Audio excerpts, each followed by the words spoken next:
Kur'an'a göre insanın anne karnında yaratılışı. Ünlü embriyolog Keith Moore bakışıyla. Profesör Doktor Keith Moore yıllarca Kur'an ve hadislerde insanın yaratılışı ile ilgili ifadeleri incelemiştir.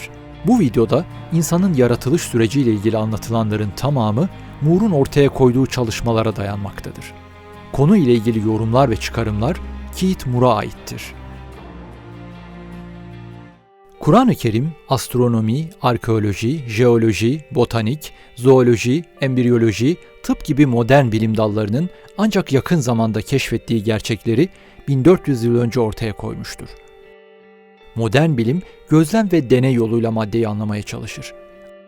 Ancak bunu yaparken tüm evrenin yaratıcısına kulak vermek yerine onu tamamen göz ardı etmeyi seçmiştir. Sonsuz yücenin varlığını kendi ilahlığı ve otoritesi önünde engel olarak görmüştür. İşte bilim, bu kibri ve ilahlık takıntısı yüzünden Kur'an'a tamamen kulak tıkamış ve onun, yani aslında yaratıcısının yol göstericiliğinden tamamen mahrum kalmıştır. Bu videoda bu haksız yaklaşımdan sıyrılıp Kur'an'ı incelemeyi başarmış bir bilim adamının Kur'an'daki insan yaratılışını incelemesi sonucu ulaştığı hakikatleri izleyeceksiniz. İzlediğiniz bilim adamı Keith Moore. Halihazırda dünyanın en iyi tıp fakülteleri dahil olmak üzere birçok fakültede Moore'un 50 yıl önce embriyoloji alanında yazdığı kitaplar birinci kaynak olarak okutuluyor. Uluslararası alanda bir otoriteye sahip olan Keith Moore'un asıl hikayesi 80'li yıllarda Suudi Arabistan'a davet edilmesiyle başlar. Üniversitede dersler vermeye başlayan Moore'a Kur'an ve hadisteki embriyoloji ile ilgili ayetler sorulur. Yorumlaması istenir. Moore'un 10 yıllık Kur'an embriyolojisini araştırma serüveni de böylece başlamış olur. Bu araştırmalar neticesinde Keith Moore, Kur'an, hadis ışığında elde ettiği bulguları da kitabına ilave eder ve ayrı bir baskı olarak yayınlar. Ancak bu özel baskı, yayıncıların rekabet bahanesiyle hiçbir zaman kitapçılarda yerini alamadı.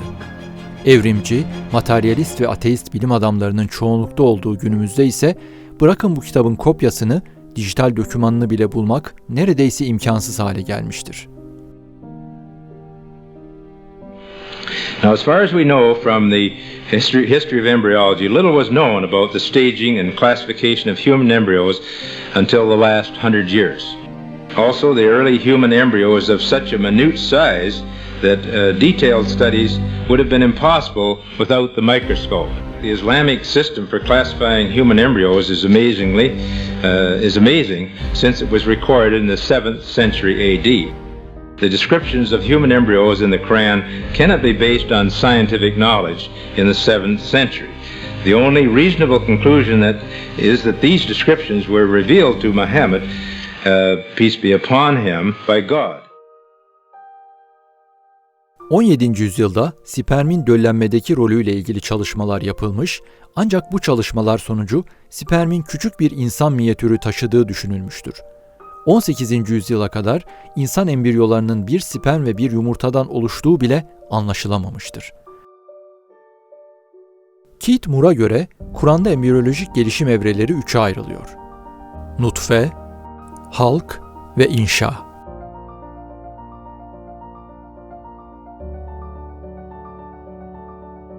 Nutfe kelimesi Kur'an'da tam 12 kez geçer. Bu kelime dökülmüş, taşmış bir damla su anlamına gelmektedir. Şunu belirtmeliyiz ki nutfe tek bir sözlük anlamından ziyade bir süreci, evreyi ifade eden kapsamlı bir anlama sahiptir.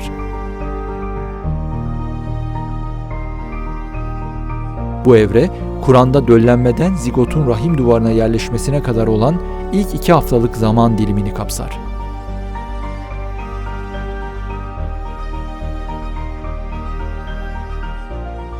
Kendisi atılan meniden bir damla su değil mi? Meni, Arapçada yaygın kullanımda erkeğin üreme sıvısı anlamına gelir.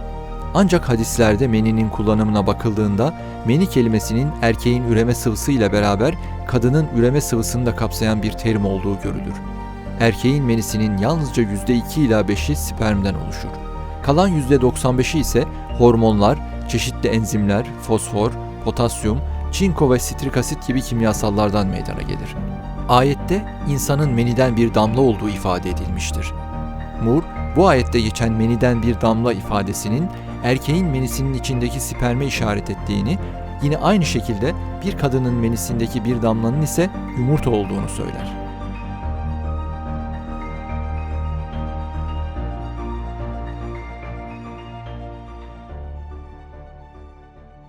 Allah sonra onun neslini, soyunu sülaleden, bayağı bir sudan kıldı.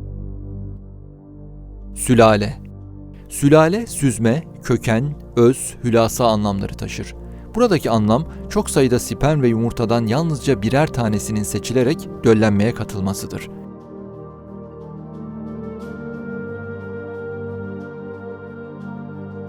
Günümüz teknolojisiyle şunları bilebiliyoruz. 200 ila 300 milyon spermden sadece 20 tanesi yumurtayı görebilir.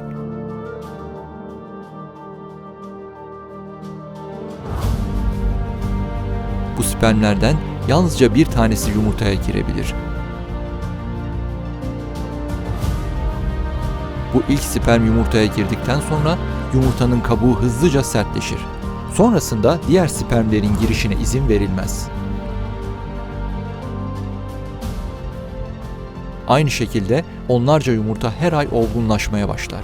Ancak sadece bir tanesi seçilip olgunlaşmayı tamamlayabilir ve döllenme için hazır hale gelir.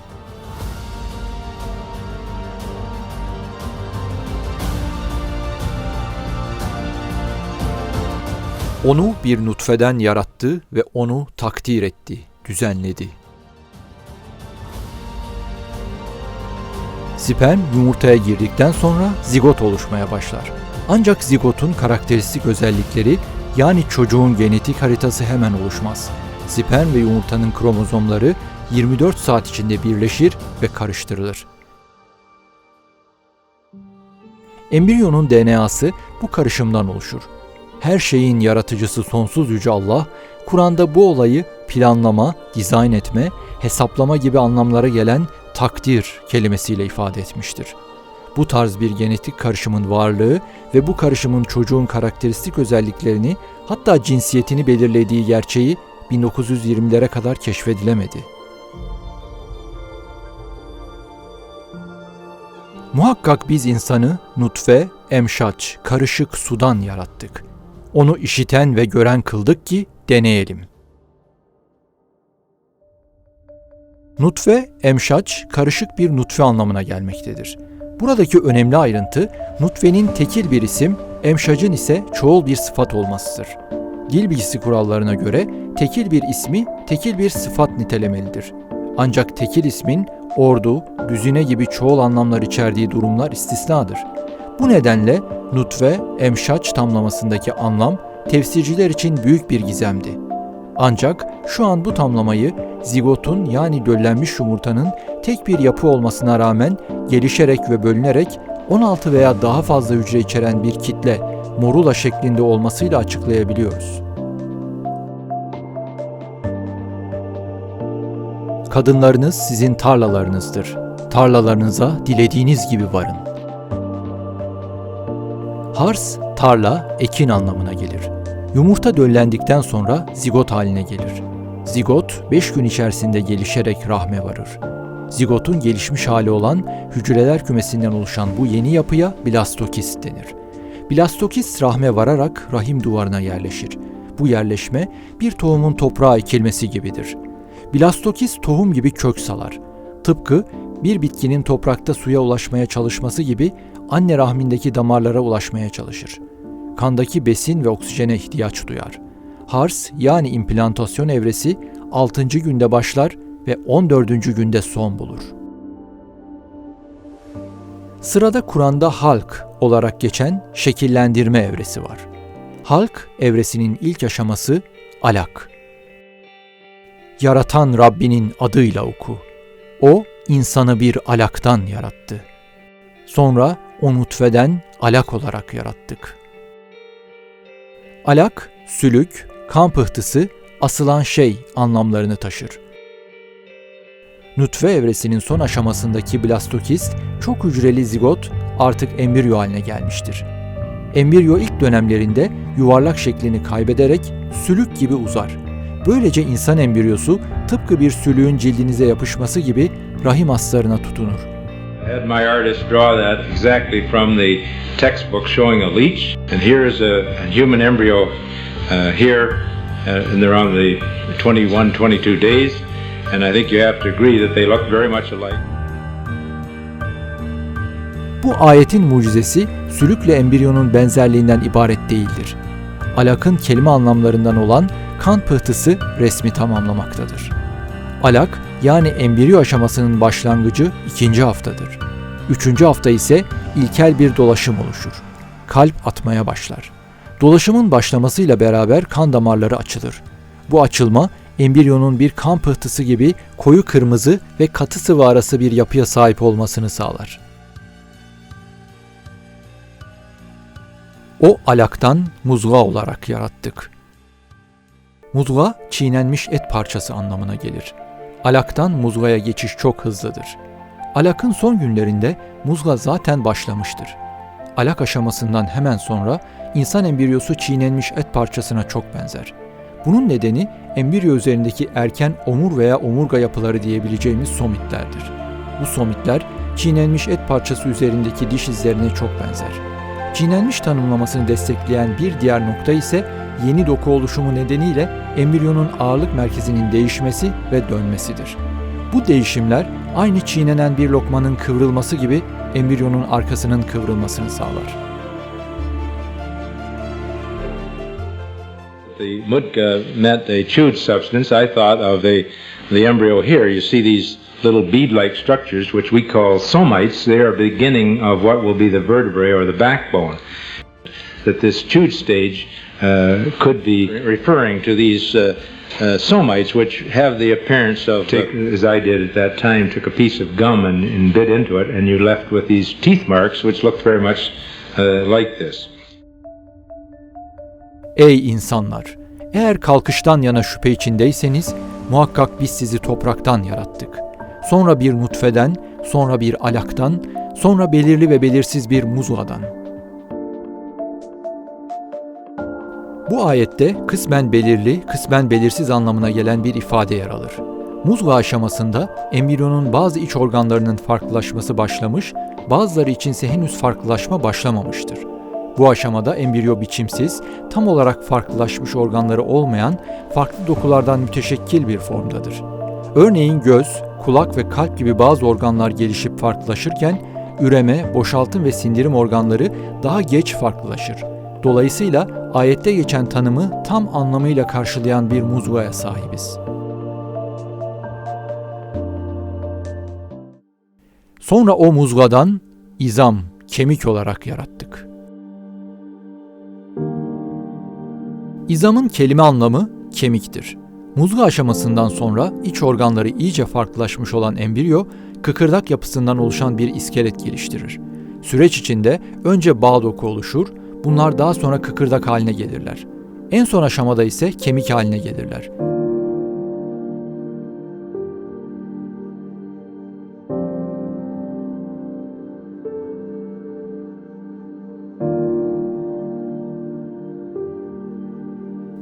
Sonra kemiklere et giydirdik. Lahm et anlamına gelir. Burada bahsedilen insan eti kaslardır. Lahm aşaması 8. haftada gerçekleşir. Bu aşama literatürde miyogenez olarak adlandırılan kas oluşum ve gelişim sürecine denk gelir. Bu aşamada kaslar kemiklerin etrafını sarar ve konumlarını alırlar. Kısaca embriyolojik olarak kas hücreleri kemik hücrelerinin dış yüzeyindeki hücrelerden farklılaşırlar. Ayrıca kasların tendon dediğimiz yapılarla kemiğe bağlanması gerekir. Yani kemikten sonra oluşmak zorundadırlar. Nutfe ve halk evresinin ardından son evremiz olan inşa evresi. Başlatmak, büyümek, geliştirmek, yükselmek ve artırmak anlamlarına gelir. Sonra bir başka yaratılışla onu inşa ettik. Yaratıcıların en güzeli Allah yücedir. Lahm aşamasıyla biten embriyolojik dönem, organların kısmen oluştuğu dönem olarak bilinir ve 8. haftada sonlanır. Ardından 9. haftada fetal gelişim dönemi başlar. Organlar işlev kazanmaya başlarlar. Çünkü bebek doğduğunda yaşamına normal bir şekilde devam etmesi için hayati organlarının işlevsel olması gerekir. Bu yüzden inşa kelimesinin anlamına tam anlamıyla uyan hızlı bir fetal büyüme ve gelişme dönemi vardır. 3 karanlık. O sizi tek bir nefisten yarattı. Sonra ondan onun eşini kıldı ve sizin için hayvanlardan 8 çift indirdi. Sizi annelerinizin karnında 3 karanlık içinde bir yaratmadan sonra başka bir yaratmayla yarattı. İşte sizin Rabbiniz olan Allah böyledir. Mülk O'nundur. Ondan başka ilah yoktur. Hangi sebepten yüz çeviriyorsunuz? That the first veil of darkness around this developing human would probably be the anterior abdominal wall. 2, I thought, would be the wall of the uterus. And then inside that uterus, we have other membranes. We call it the amniochorionic membrane. And I don't suppose we will ever know exactly what that verse meant.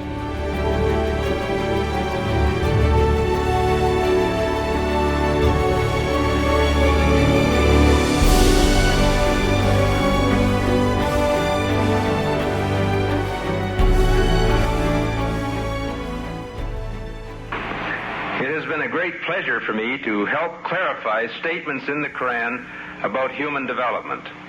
It is clear to me that these statements must have come to Muhammad from God or Allah, because almost all of this knowledge was not discovered until many centuries later. This proves to me that Muhammad must have been a messenger of God or Allah. İnsan görmüyor mu ki biz onu nutfeden yarattığımız halde o bize apaçık bir hasımdır, düşman. O yaratılışını unutarak bize misal getiriyor ve diyor ki o çürümüş kemikleri kim diriltecekmiş? De ki o onu diriltecektir ki o onu ilk önce de inşa etmişti. O her yaratmanın alimidir.